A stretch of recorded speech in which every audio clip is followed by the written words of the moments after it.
ഈ നടപടിയെ സ്വാഗതം ചെയ്യുന്നുണ്ട്. പക്ഷേ ഇതിൽ ഈ അന്വേഷണം അവസാനിക്കരുത്, അന്വേഷണം കുറച്ചുകൂടി ഉള്ളിലേക്ക് പോകേണ്ടതുണ്ട് എന്നുള്ളതാണ് അദ്ദേഹം എപ്പോഴും ആവശ്യപ്പെടുന്നത് പോലെ തന്നെ ഈ തവണയും 24-നോട് പറഞ്ഞിട്ടുള്ളത്. അതായത് ഈ അന്വേഷണത്തിൻ്റെ ഭാഗമാക്കണം ഡീനിനെയും അസിസ്റ്റന്റ് വാർഡനെയും, ഇവരെയും പ്രതി ചേർത്തുകൊണ്ട് ചോദ്യം ചെയ്യണം എന്നുള്ള ആവശ്യമാണ് ഇപ്പോൾ കുടുംബം മുന്നോട്ട് വച്ചിട്ടുള്ളത്. സജോ ദേവസ്യ തുടരുന്നുണ്ട്. സജോ, നമ്മൾ അത്തരത്തിലേക്കൊക്കെ ഇതിൽ നടപടി പോകുമെന്ന് പ്രതീക്ഷിക്കാമോ? കുടുംബം തുടക്കം മുതൽ തന്നെ ഡീനിനെതിരെ ഉന്നയിക്കുന്നത് ഗുരുതരമായ ആരോപണമാണ്.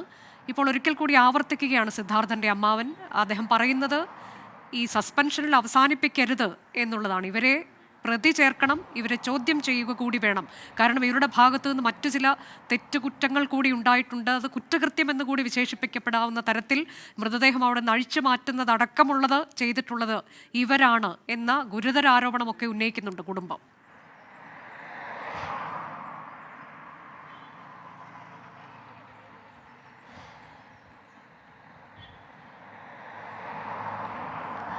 അനുജ, ഇപ്പോഴുണ്ടായിരിക്കുന്നത് സർവകലാശാല തലത്തിലുള്ള ഭരണപരമായൊരു നടപടിയാണ്.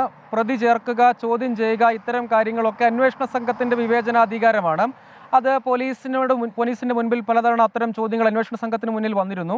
എല്ലാ കാര്യവും പരിഗണിക്കുന്നു, പരിശോധിക്കുന്നതാണ്. ഈ ഘട്ടത്തിൽ ഏതെങ്കിലും തരത്തിൽ ഡീനിലേക്കോ അസിസ്റ്റന്റ് വാർഡനിലേക്കോ അതുൾപ്പെടെയുള്ള ഈ ക്രിമിനൽ ഗൂഢാലോചന എന്ന് പറയുമ്പോൾ അത് പ്രതികളിൽ മാത്രം നിൽക്കുന്നതല്ല, അതിന് പുറത്തുമുണ്ടോ, അതായത് ഏതെങ്കിലും തരത്തിൽ കുറ്റകൃത്യം നടന്നതിന് ശേഷം ഈ കുറ്റകൃത്യത്തിൽ പങ്കുള്ളവരെ സഹായിക്കുകയോ സംരക്ഷിക്കുകയോ തെളിവുകൾ നശിപ്പിക്കാൻ ഇടപെടുകയോ അങ്ങനെ എന്തെങ്കിലും കുറ്റകൃത്യം മറച്ചു വയ്ക്കുകയോ ഒക്കെ ചെയ്താൽ അത് ഈ ക്രിമിനൽ ഗൂഢാലോചനയുടെ ഭാഗമായി അല്ലെങ്കിൽ ഈ 120B എന്ന വകുപ്പ് അട്രാക്റ്റ് ചെയ്യുന്ന ഒന്നാണ്. പക്ഷേ അതിലേക്ക് അന്വേഷണ സംഘം പോകുമോ, പോകേണ്ടതുണ്ടോ എന്നത് കാത്തിരുന്ന് കാണേണ്ടതാണ്.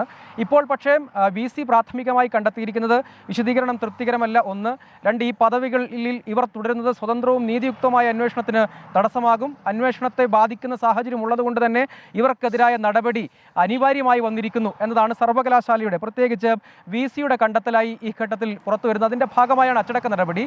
അതൊരു സർവകലാശാല തലത്തിലുള്ള ഭരണതലത്തിലുള്ള നടപടിയാണ്. അതേസമയം ആ രീതിയിലല്ല, അത് അന്വേഷണ സംഘമാണ് ഏതെങ്കിലും തരത്തിൽ ഈ കുറ്റകൃത്യത്തിൽ ഏതെങ്കിലും തരത്തിൽ ഇടപെട്ടിട്ടുണ്ടോ, അല്ലെങ്കിൽ ഈ കുറ്റകൃത്യം നടന്നതിന് ശേഷം സഹായം നൽകിയിട്ടുണ്ടോ, അല്ലെങ്കിൽ കുറ്റകൃത്യം തടയുന്നതുമായി ബന്ധപ്പെട്ട് ഇടപെടാതിരുന്നിട്ടുണ്ടോ എന്ന് തുടങ്ങി ഏതെങ്കിലും തരത്തിൽ കുറ്റവാളികളെ സഹായിച്ചാൽ പോലും അത് 120Bയുടെ പരിധിയിൽ വരും.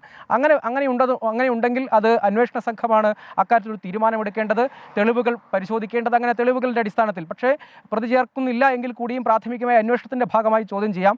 അതിലേക്ക് അന്വേഷണ സംഘം കടക്കുമോ എന്ന കാര്യം അന്വേഷണ സംഘത്തോട് അത്തരം വിശദാംശങ്ങൾ നമുക്ക് വീണ്ടും ആരായാവുന്നതാണ്. പക്ഷേ ഒരു ക്രിമിനൽ ഗൂഢാലോചന ഇതിനകം തന്നെ വന്നിട്ടുണ്ട്. അത് പക്ഷേ ഈ വിദ്യാർത്ഥികൾ പ്രതികൾ തന്നെ നടത്തിയ ഗൂഢാലോചന എന്ന വകുപ്പാണ് അതിൽ വന്നിരിക്കുന്നത്. അതല്ലാതെ അതിന് പുറത്തേക്ക് ഈ കുറ്റകൃത്യം മറച്ചു വെക്കുക, തെളിവ് നശിപ്പിക്കുക തുടങ്ങി പ്രതികളെ സഹായിക്കുകയോ സംരക്ഷിക്കുകയോ അങ്ങനെ എന്തെങ്കിലും ഒരു ഇടപെടൽ താൻ നടത്തിയിട്ടേ ഇല്ല എന്നാണ് ഡീനും ഒപ്പം അസിസ്റ്റന്റ് വാർഡനും പറയുന്നത്. അവർ പറയുന്നത് ഏതെങ്കിലും തരത്തിൽ ആരെയും സംരക്ഷിക്കാനോ സഹായിക്കാനോ ഇടപെട്ടിട്ടേ ഇല്ല. ഈ കാര്യം കുറ്റകൃത്യം അറിയാതെ പോയി എന്ന കാര്യം മാത്രമാണ് അവർ പറയുന്നത്.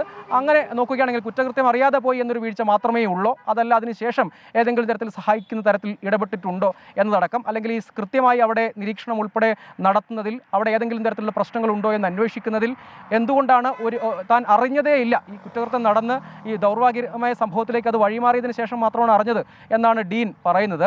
ഒപ്പം വാർഡൻ എന്നത് സാങ്കേതിക പദവിയാണ്, അതുകൊണ്ട് ഈ അവിടെ പോയി കാര്യങ്ങൾ അന്വേഷിക്കാറില്ല എന്നാണ് അദ്ദേഹം പറയുന്നത്. അങ്ങനെ കൈകഴുകാൻ ഒക്കുമോ? എന്തായാലും അങ്ങനെ കൈകഴുകാൻ ഒക്കില്ല എന്ന് പ്രാഥമിക പരിശോധനയിൽ VC കണ്ടെത്തിയിട്ടുണ്ട്.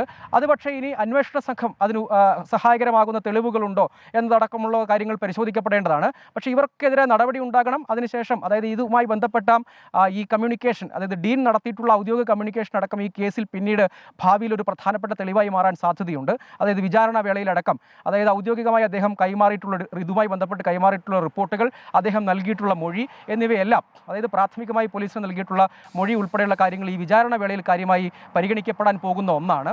അതുൾപ്പെടെയുള്ള കാര്യങ്ങൾ വിശദമായി പരിശോധിക്കപ്പെടേണ്ടതുണ്ട്. അതിൽ വൈരുദ്ധ്യം എന്തെങ്കിലും ഉണ്ടോ, പ്രതികൾക്ക് സഹായകരമാകുന്ന കാര്യങ്ങളുണ്ടോ എന്നതടക്കം. ഇപ്പോഴും കുടുംബം പറയുന്നത് ഇതൊരു ആസൂത്രിത കൊലയാണ് എന്ന് പറയുന്നുണ്ട്. അങ്ങനെയുണ്ടെങ്കിൽ അതുൾപ്പെടെയുള്ള കാര്യങ്ങളിലേക്ക് അന്വേഷണം പോകുമ്പോൾ എന്തെല്ലാം കാര്യങ്ങളാണ് ലഭ്യമാവുക, ഇതൊക്കെയുണ്ട്. അതുകൊണ്ട് ഇപ്പോൾ ഇക്കാര്യത്തിൽ